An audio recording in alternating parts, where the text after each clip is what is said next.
मेरा नाम है प्रतीक और आप देख रहे हैं दाजकास।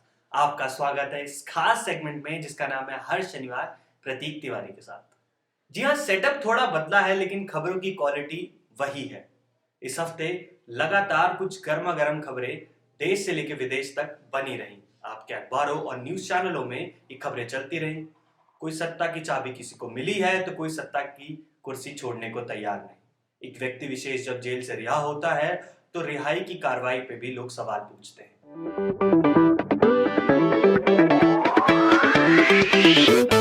आज शनिवार है और आज दीप पर्व है। दिवाली पर लोग खुशियां बांट रहे हैं और ये सिलसिला अभी तक कायम है लोगों का खुशियां बांटने का। लोग इको फ्रेंडली दिवाली सेलिब्रेट कर रहे हैं और उसके लिए नए नए दिए खरीद रहे हैं। जी हाँ, इको फ्रेंडली से याद आया, सुप्रीम कोर्ट और केंद्र सरकार ने मिलकर कई राज्यों में पटाखों पर पाबंदी लगा दी है। जी हाँ, यहाँ पे पटाखे खरीदना, बेचना या फिर फोड़ना प्रतिबंधित है। कई राज्यों जैसे पश्चिम बंगाल, दिल्ली, उत्तराखंड, उड़ीसा, कर्नाटका, कई राज्यों में पटाखों पर पाबंदी है। अगर आपको इन राज्यों में पटाखे फोड़ने हैं तो आप सिर्फ इको फ्रेंडली पटाखे फोड़ सकते हैं, वो भी रात के 8 से 10 बजे तक। जी हाँ, कितनी गौरतलब बात है कि केंद्र और राज्य सरकारों ने किसी भी तरह के दिवाली पे पोल्यूशन जो होता है उससे रिलेटेड किसी भी तरह के आंकड़े इकट्ठा नहीं किए।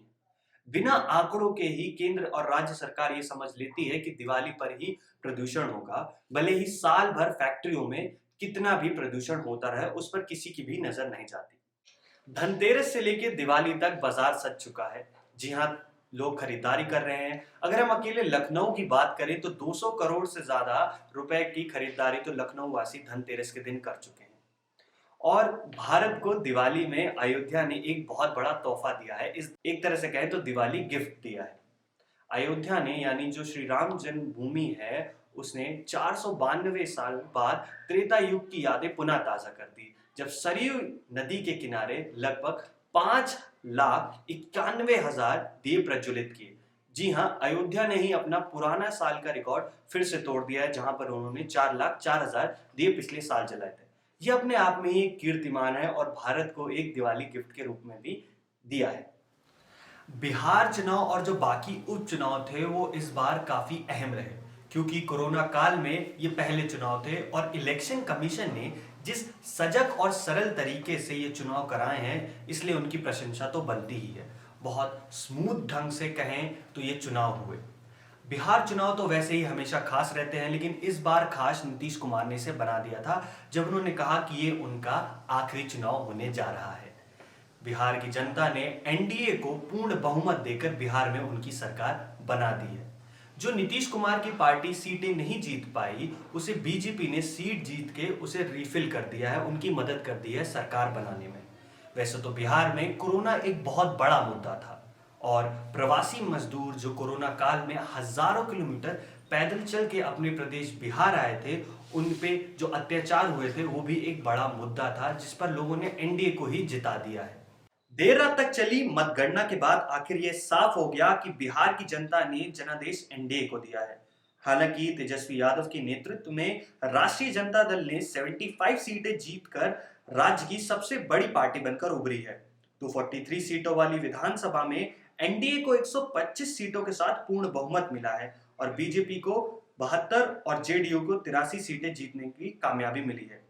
आरजेडी और कांग्रेस का महागठबंधन 110 सीटों पर कब्जा करके आगे सफल रहा। चिराग पासवान के नेतृत्व में चुनाव लड़ रही एलजेपी को एक सीट से ही संतोष करना पड़ा, जबकि ओवैसी की एआईएमएम ने 5 सीटें जीतकर कामयाबी अपनी दर्ज की है। डेमोक्रेटिक उम्मीदवार जो बिडेन ने पूर्व राष्ट्रपति डोनाल्ड ट्रंप को हराकर अमेरिका के 46वें राष्ट्रपति बन चुके हैं। जी हाँ, जो बिडेन को लगभग अमेरिका के लोगों ने 7 करोड़ से अधिक वोट दिए थे, जो अब तक अमेरिकी इतिहास में किसी भी यूएस प्रेसिडेंशियल इलेक्शन में सबसे ज्यादा है। जो बिडेन को लगभग 290 इलेक्टोरल वोट्स मिले थे और डोनाल्ड ट्रंप को 214, और जबकि बहुमत के लिए सिर्फ 270 चाहिए थे, जो कि जो बिडेन ने आसानी से पार कर लिया। अमेरिका के राष्ट्रपति निर्वाचित जो बिडेन का प्रशासन भारत को संयुक्त राष्ट्र सुरक्षा परिषद का स्थायी सदस्य बनवाने में मदद करेगा। आतंकवाद के खिलाफ लड़ाई में सहयोग जारी रखने जैसे कदम के साथ भारत और अमेरिका के बीच संबंधों को और मजबूत करने को उच्च प्राथमिकता देगा। राष्ट्रपति चुनाव के दौरान जो बिडेन प्रचार अभियान द्वारा जारी एक नीति पत्र में यह जानकारी दी गई है।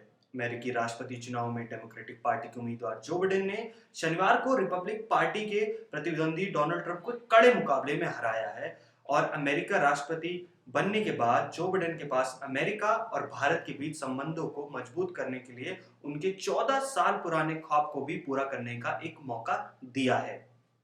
रिपब्लिक टीवी ग्रुप मालिक अर्नब गोस्वामी अब जेल से रिहा हो चुके हैं। सुप्रीम कोर्ट की एडिशनल कोर्ट ने जिसकी नेतृत्व जस्टिस चंद्रचूड़ कर रहे थे, उन्होंने यह फैसला सुनाया है और बुधवार शाम को उन्हें जेल से रिहा कर दिया है।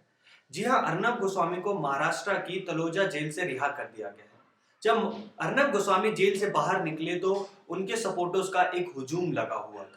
जी हाँ, उनके सपोर्टर्स उन्हें जेल से रिहा होने के बाद सपोर्ट करने आए थे, जिसका अभिवादन अर्नब गोस्वामी ने जरूर दिया और स्वीकार किया और निकलते ही उन्होंने बोला भारत माता की जय और सुप्रीम कोर्ट ने एक बहुत ही अच्छा फैसला सुनाया है जिसकी वजह से वो रिहा हो गए हैं।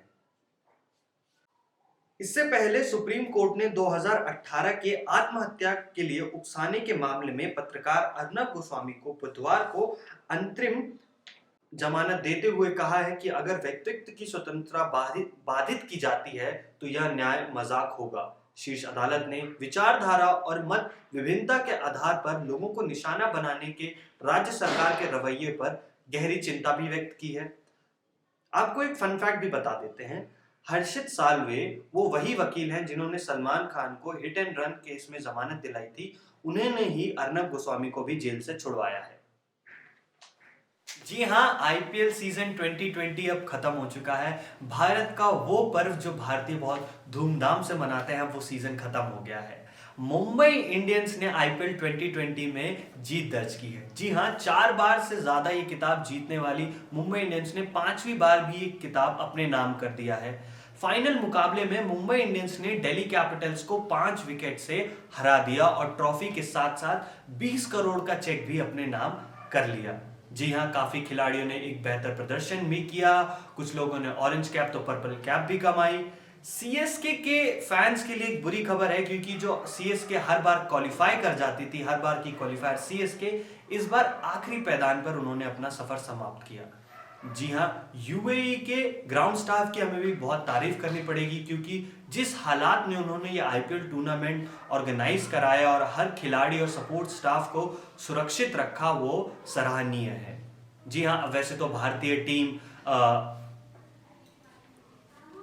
भारतीय टीम ऑस्ट्रेलिया दौरे के लिए निकल गई है और भारतीय फैंस के लिए अच्छी खबर है क्योंकि विराट कोहली अब नीली जर्सी में नजर आएंगे और जो भारत के लोगों के लिए अच्छी बात है।